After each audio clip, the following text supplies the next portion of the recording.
ವಿದ್ಯಾರ್ಥಿಗಳಿಗೆ ಪ್ರತಿ ದಿನಾನೂ ತತ್ತಿ ಕೊಡಬೇಕು, ರೂಲ್ ಅದು.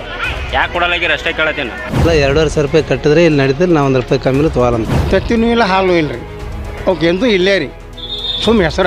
2,500 ರೂಪಾಯಿ ನಾವು ಕಂಪಲ್ಸರಿ ಪ್ರತಿಯೊಂದು ಹುಡುಗರು ತೊಗೊಂಡಿದೆ ಅಂತ ಹೇಳಿದ್ರು ಅವ್ರು. Prithvi punch news big impact. Bhagavathi ಶಾಲೆ ವಿದ್ಯಾರ್ಥಿಗಳಿಂದ ಪೃಥ್ವಿ ಪಂಚ್ ನ್ಯೂಸ್ಗೆ ಧನ್ಯವಾದ. ಊಟ ಕೊಡ್ತಾರಣ, ಬಾಳೆಹಣ್ಣು ಕೊಡ್ತಾರ, ತತ್ತೆ ಕೊಡ್ತಾರ, ಎಷ್ಟು ಕರೆಕ್ಟ್ ಕೊಡತಾರಣ. ಅವ್ರು ಬಂದು ಎಲ್ಲ ವಾರ್ನಿಂಗ್ ಮಾಡಿ ಇಲ್ಲಿ ಸುಧಾರಣೆ ಮಾಡ್ಯಾರ ಎಲ್ಲ.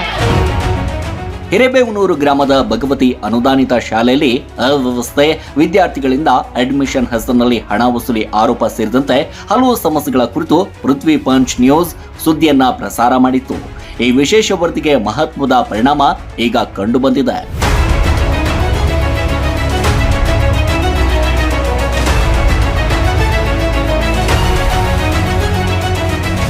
ವರದಿ ಪ್ರಸಾರವಾದ ತಕ್ಷಣವೇ ಶಾಲೆಯ ಅಧ್ಯಕ್ಷ ರತ್ನಸಿಂಗ್ ಅಂಗಡಿಯವರು ಶಾಲೆಗೆ ಭೇಟಿ ನೀಡಿ ಶಿಕ್ಷಕರ ಜೊತೆ ಸಭೆಯನ್ನು ನಡೆಸಿದ್ದಾರೆ. ವಿದ್ಯಾರ್ಥಿಗಳ ಹಿತಾಸಕ್ತಿಗೆ ವಿರುದ್ಧವಾಗಿ ಯಾವುದೇ ರೀತಿ ನಿರ್ಲಕ್ಷ್ಯ ಅಥವಾ ಅಕ್ರಮ ನಡೆಯಬಾರದು ಅಂತ ಕಟ್ಟುನಿಟ್ಟಿನ ಎಚ್ಚರಿಕೆ ನೀಡಲಾಗಿದೆ ಅಂತ ಹೇಳಲಾಗ್ತಿದೆ.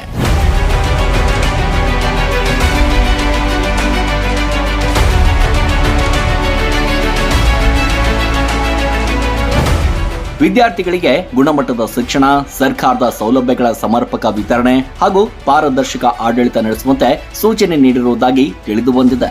ಮುಂದಿನ ದಿನಗಳಲ್ಲಿ ಯಾವುದೇ ದೂರುಗಳನ್ನು ಮರುಕಳಿಸದಂತೆ ಕಾರ್ಯನಿರ್ವಹಿಸುವಂತೆ ಶಿಕ್ಷಕರಿಗೆ ಸೂಚಿಸಲಾಗಿದೆ.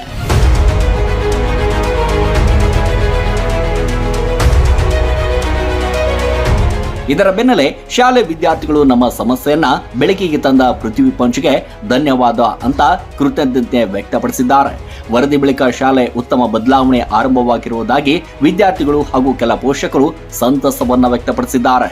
ಊಟ ಕೊಡ್ತಾರಣ, ಬಾಳೆಹಣ್ಣು ಕೊಡ್ತಾರ, ತತ್ತೆ ಕೊಡ್ತಾರ, ಎಷ್ಟು ಕರೆಕ್ಟ್ ಕೊಡತಾರಣ. ಕೊಡತಾರ. ಈಗ ನಿಮ್ಮ ಚೇರ್ಮನ್ ಅವ್ರು ಎಷ್ಟು ಸಲ ಬಂದು ವಿಸಿಟ್ ಕೊಟ್ಟಿರ್ತಾರೆ? ಇಲ್ಲಿ 3 ಸಲ 2 ಸಲ ಬಂದವ್ರ. ಅವ್ರು ಬಂದೋದಕ್ಕೆಲ್ಲ ಸುಧಾರಣೆ, ಅವ್ರು ಬಂದು ಎಲ್ಲ ವಾರ್ನಿಂಗ್ ಮಾಡಿ ಇಲ್ಲಿ ಸುಧಾರಣೆ ಮಾಡ್ಯಾರ ಎಲ್ಲ. ಇಲ್ಲಿ ಏನು ಕೇಳಲ್ಲ ಅಣ್ಣ, ಎಲ್ಲ ಕರೆಕ್ಟ್, ಎಲ್ಲ ಕರೆಕ್ಟ್ ಆಗ್ಯಾವ. ಹಂಗೆ ಏನ್ರ ಸಮಸ್ಯೆ ಇದ್ರೆ ಹೇಳ್ತಮ್ಮ. ಇಲ್ಲ ಎಲ್ಲ ಕರೆಕ್ಟ್, ಏನು ಇಲ್ಲ. ಮತ್ತೆ ಎಲ್ಲ ಚಲೋ ಇದ್ರೆ ಹೊರಗೆ ನೀರು ಕುಡ್ಲಿಕ್ಕೆ ಹಾಕ್ಬಿಡ್ತೀರಿ? ಇವು ನೀರು ಚಲೋ ಅದಾವಣ್ಣ, ಚಲೋ ಅಣ್ಣ, ಹೋಗಂಗಿಲ್ಲ. ಹಾಕಾಗತ್ತಾರ, ಡಬ್ಬಿ ತುಂಬಿಡ್ತಾರಣ್ಣ ಇಲ್ಲಿ ಫಿಲ್ಟರ್ ನೀರು. ನೀರಿಂದ ಏನು ತೊಂದರೆ ಏನು ಇಲ್ಲ ಅಣ್ಣ.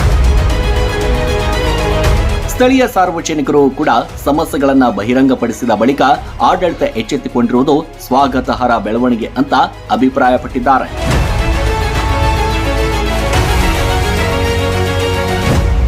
ಬ್ಯೂರೋ ರಿಪೋರ್ಟ್, ಪೃಥ್ವಿ ಪಂಚ್ ನ್ಯೂಸ್ ಇಂಡಿ.